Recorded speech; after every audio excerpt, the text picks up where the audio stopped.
Let's get into the coaching search. As of right now, obviously Harbaugh's off the board. Where do you think the Browns stand? Well, first let me ask you this. Mm-hmm. How devastated were you guys that Harbaugh did not even – like how devastated were you and or the listeners that Harbaugh didn't even seem to have Cleveland in the mix? I think there were some people that were upset, some people but were, that we weren't. Yeah. Why were you not? One, it didn't seem that realistic from over the last week, just where things were. And two, I don't think head coach has been the major issue with the Cleveland Browns. And actually, by the way, I actually also think there are other candidates I think are going to be just fine here. Give me a couple. I think Mike McDaniel. Yeah, we're both really high on McDaniel. To take Tua to the playoffs the way that he did, and basically how he did everything in Miami. I know it obviously didn't end well, and people have a lot of problems about whether he was a leader of men, etc. But I think he's just such a genius offensively, and I like him a lot. He's a wizard. So the pros of McDaniel are absolute offensive wizard. And what they did in the run game in Miami second half of the year was super impressive. And obviously Tua was not great, which is why they benched him. And I give him a lot of credit that team did not quit on him, when it looked like he was gonzo midway through the year, and they kept playing hard. The negative, and I'm sure you guys have heard this, I know players and coaches down there, and they tried to tighten things up this year, but that doesn't work. You can't put the toothpaste back in the tube if you're more or less letting the players run the show. And, I talk with multiple players and coaches that, there's certain guys, Jalen Ramsey, Tyreek Hill, et cetera, they more or less could do whatever they wanted. And I think that's a tough culture to win with. Now, what I would say to you is, does that disqualify Mike and say you can't have that because he's not whatever you guys called him, leader of men or whatever? I don't think I'd go that far, but he doesn't have a good enough culture. Or can he do it if he starts from scratch somewhere else? In other words, you can't, after 3 years, all of a sudden be the guy that's going to be more of a disciplinarian and run a tighter ship. That just doesn't work because, these guys have been there for 3 years. They know what you've allowed. But I'm a big believer that people can learn from their mistakes in life, and perhaps he can come in and chance number 2 and learn from what he did and make the necessary changes in Cleveland. I mean, how you suggested McDaniel in Miami was very similar to how people felt about Kevin here, in terms of exactly what I was running thinking too, very, by the way. very loose ship, and that was part of the problem. I would have loved more of maybe a better communicator, maybe somebody who was a little bit more rigid in terms of doing things a certain way. But it doesn't seem like Andrew Berry has any interest in any of those guys. So that's interesting because I never heard that about Kevin. I didn't know that. You'd have to inform me on what you guys have heard about that. I would say he comes across as an outstanding communicator, but I don't know, if he's a disciplinarian or whatever, anything like that. All right, let's get into some of the other guys, because if it's not McDaniel, it really does feel like Barry has his eyes on either Nate Scheelhaase, Grant Udinski, Dan Pitcher. Those are the 3 young ones that keep popping up over and over and over again. Is there any one of those 3 that you particularly love, have a story about, something you like, or is it relatively unknowns for yourself? Well, the pitcher thing I don't really get, and I've told you guys that before. I don't really understand that. The Bengals, I feel like, have underachieved. He doesn't call the plays there. I don't know. I mean, they have an elite quarterback, the best pair of receivers in the league. He might be the greatest coach of all time. I don't see that. I have no problem with anyone trying to take somebody from the McVay tree. The McVay-Shanahan tree and what those guys have done it's so impressive that if you told me, hey, we're going to take a young guy that we believe in, I actually just watched his video about Shieldhouse and all the stuff he does for McVay. You guys have probably seen it. Mm-hmm, yeah. So that's exciting to me. And then the more I talk to people about Udinski, and it's interesting, he's a suburban Philly guy, like Stefanski actually, and I called one of his brother's games in college. His brother was, I think, maybe the state player of the year as a quarterback at North Penn. So that's impressive to me as well. People rave about Udinski, and what Jacksonville just did is super impressive. So I would say out of those guys, I would lean more Udinski because, Shieldhouse and what they've been doing, with McVay, they've been good for a while now. So that's not like, I don't even know how long Shieldhouse has been there, but it's not like he was part of the turnaround, I don't think. Whereas Udinski just totally turned the whole Jacksonville Jaguars program around, which is what you want to have happen in Cleveland, right? So I would tell Udinski to come in, and I would want the exact program, everything they did in Jacksonville, let's do that exact thing in Cleveland. Whatever Cohen did with the culture, whatever he did to get Trevor Lawrence to play the best football of his career, everything they did in Jacksonville. I told you guys last week, I think, I thought they were the best team in the AFC. Wouldn't surprise me at all if they went to the Super Bowl. I picked Buffalo to beat them just because I thought Josh Allen would go crazy when he needed to, and he did. But I like Udinski because of what he just did as opposed to Shieldhouse being in L.A. with McVay. Ross, you're the best, buddy. We know you got to run, but thank you again for catching up with this week. We'll talk to you next week. Thanks, Ross. Sounds great. See you guys. Later, dudes. That was Ross Tucker. Of course, Ross, the Ross Tucker Football Podcast at Ross Tucker NFL. You heard him there on behalf of FutureFans.com on the Megan Wright. Call Kyle Wright hotline. It's interesting. I think this is just a really important thing for everyone to kind of acknowledge here. No one really knows Dan Pitcher, Grant Udinski, or Nate Shieldhouse. That doesn't mean they're not going to work out. But this is why when we point out, hey, I saw this video on him and now I'm in on him, mm-hmm.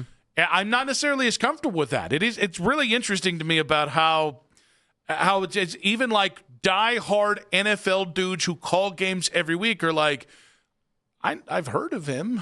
Well, and that's where we're at. Time with him. Yeah, and like Ross he goes all the way across the country. He sees all these different games. He talks to everybody, yeah. And and it's not like he's got an extensive a lot to go off of here now. But what I do find interesting though is I think his reasoning for Grant Udinski just kind of. I just tend to disagree with it. In theory, it's great. In theory, it makes a lot of sense, right? Go to Jacksonville, see what he did in Jacksonville, see how he turned it around. We're trying to be Jacksonville. We'll just copy and paste, make that thing work, right? It's easy. I think more of what Albert had to say about Udinski in this, where that Liam Cohen is the one that has his hands in all this. Mm. Liam Cohen is as involved as you could possibly be as a head coach. He just isn't one of these guys that's like, all right, Udinski, you're in charge of this and make sure it works. No, he's very, very hands-on. And so it's always good to be around people that have turned it around and have made that change. That's not a negative, but also don't fall for the idea that Udinski is the one that made Jacksonville sing this year. Yeah, that's also the tough thing with Shieldhouse. I hear people say, oh, he's so involved. It's like McVay calls the plays, and that staff has been cooking for about a decade now. That doesn't mean he can't do it. Doesn't mean he can't do it. But it's in terms of it's just so hard when you're this early. You can do it. The McVay thing is a little bit different, though, in some respect. And you might not buy into this. I don't even know if I 100% buy into it. But the idea... I'm ready for the spin. The idea that at least we got proof that you can go from McVay and you can go elsewhere. And clearly something is seeping into the DNA of LaFleur or Zach Taylor or Kevin O'Connell. Like being around McVay, something is happening. Whether that's a work ethic, whether that is just seeing how McVay goes about his business to then copy that. Something is catching on. I just don't know that after 1 year of Liam Cohen, all of a sudden he's got the stuff, the secret sauce to be able to have that catch on. The only thing we didn't get to ask Ross, because we were pinched for time, he was very, very gracious. He wanted to do a couple different times, couldn't fit it in. So him doing that was really great. I know I joke around with him and give him crap. That was really nice of him to make sure we got 10 minutes with him today. Only thing we didn't get to that I wanted to was just where does he think Stefanski ends up? Because it's interesting that now that the Giants' job is off the market, the amount of people that think Stefanski is going to get shut out, and it's like I'm looking at Ben Albright's his guesses, and in fairness, he's saying these are guesses, but these are informed guesses, and he's got Matt Nagy as the Titans head coach. He's got Jesse Minter as the Ravens head coach. He's got Flores as the Raiders head coach. Clint Kubiak in Atlanta, like. The Cardinals hiring Vance Joseph. It's like I think Kevin Stefanski in those spots specifically would be a better head coach than anybody that's being projected there. I definitely take him over Matt Nagy. Like it's interesting again. Like I think Kevin is an average head coach. That's better than Matt Nagy by a wide margin. Okay, but something is happening. I don't know. Is he awful at these interviews? I would be surprised. I mean, everybody talks about how great he is. His and interviews how, are not how press conferences. When he doesn't do a press conference, how charismatic he is. We've seen it firsthand. We've talked to Kevin off the air. Like he's got a way about him in many respects, but like I don't think it's an accident. When Albert came on, he hinted about that. Emory Hunt today came on, and he hinted about that. Now Ben Albright is hinting at that. Like, are they just seeing how this is playing out? Are they forecasting a Stefanski complete miss on the market? I understand how the NFL works, and I do understand it's a wheel of perception, and that perception turns and it turns and it turns, and that for a lot of guys, you just have to wait for that second opportunity. I just look at it and go, if you're hiring, if you're the Steelers and you want Robert Saleh, okay, I wouldn't, but I get it. Or if you're the Ravens, and you've just Jesse Minter, he was in the building, fine, okay. I don't know why you're hiring Clint Kubiak before I got two head coaches who've won, who are offensive side of the ball with Mike McDaniel and Kevin Stefanski. And again, I think it's interesting to hear Ross's interpretation of what happened in Miami and compare it to what Kevin is. But it's funny because I thought the same thing you thought too, by the way. Yeah. Like in my head, as I'm going along with that interview, I'm going, he's describing Stefanski right now. But I actually agree with what Ross is saying. For sure. Which is that, and I don't think you need a year to do it. There is the power of getting fired, and because that doesn't happen overnight. It is a slow motion car. And I think I've been fired once or twice. And if you have any semblance of self-awareness, you tend to see it coming from about a mile away, and you just can't stop it. Like things have been put in motion, and you just kind of have, and you try. I've never been fired yet. Give it time. You're not in radio until you've been fired. That's true. That's what people tell me. So I'm still not even in the business. That's true. You know what? You're just never happened. Plucky upstart. Well, but no, I also, do think there's an idea. If you've never been fired this deep into your career, you're probably being taken advantage of at some point, right? Like, I'm fine here. I'm not being taken advantage of here. But at some point, you know what I mean? You're take advantage of me. You know? But no, I mean, I think both Kevin and Mike deserve an opportunity before Grant Udinski. No offense to kid. 2 years from now, I'm going to feel a different way. Same thing with Nate Shieldhouse. Like, I don't want to be disrespectful to these kids because, again, these gentlemen, because I think they are going to be future NFL head coaches. But I don't know how you can do it with a straight face. Well, there are two guys, and again, this isn't Matt Nagy. But if you're Matt Nagy, I mean, there's a lot of time in between, obviously. But if you're Matt Nagy, you're probably trying to make some of the same cases that Stefanski's making in these rooms. Yeah, but I took Mitch Trubisky to a playoff game, and I'm a doink from being into the divisional round of the playoffs with a Bears team that wasn't expected to do anything. Like you're all in this room. You're making a lot of the same cases. The only thing I would say is Kevin had success with a lesser quarterback before he got to Cleveland. Mike McDaniel, as an OC, he did, yes. But Matt Nagy, whereas Matt Nagy as an OC had Patrick Mahomes. Matt Nagy exists in the NFL because of Patrick Mahomes. I mean, again, if you get in a room, though, you see how you can get to a spot. But I liked more the idea that he was trying to get McDaniel in a new spot to basically have a new identity. It's kind of like when you're in like 8th grade and then you're going into high school and you're like, well, I couldn't all of a sudden have a completely different identity from 7th to 8th grade. I've known all these kids my whole life. But going to high school, going to a different school, maybe you have a new identity. Maybe you do something a little bit different. Like, I am curious about that. If McDaniel or Stefanski could be different in a different spot. What does John Harbaugh getting the Giants job mean for Kevin Stefanski?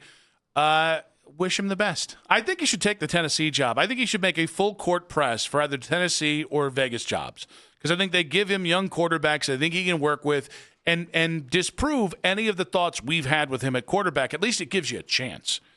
I mean, at least going with Cam Ward or Fernando Mendoza, at least you can say, well, I at least had a quarterback that fit what I wanted to do, and I failed, but at least I tried. Which just continues the whole narrative, though, like, and even within that, I don't think either one is a win for Stefanski. I think the Raiders are more of a win than the Titans. If I'm him, I'm still holding out hope that Baltimore comes calling. But here's the thing: you cannot wait till next year if you're Kevin. You might not have a chance. You really don't want to wait because if you can't beat out John Harbaugh for the best job on the market, and it's the Giants' job, good luck beating out Mike Tomlin in a year. Well, what does he mean if he can't beat out anybody this year? Yeah. I mean, geez, if you can't beat out Matt Nagy, I think it's we're not really getting. I think it's more of a reflection on the NFL. If neither Stefanski or McDaniel get a job, and Clint Kubiak's a little different because he's traveled to a couple teams. He's had he's been an OC or OC adjacent for a minute, but it's the Udinskis, it's the Shielhouses, it's the Dan Pitchers that it's like, okay, all right, sure.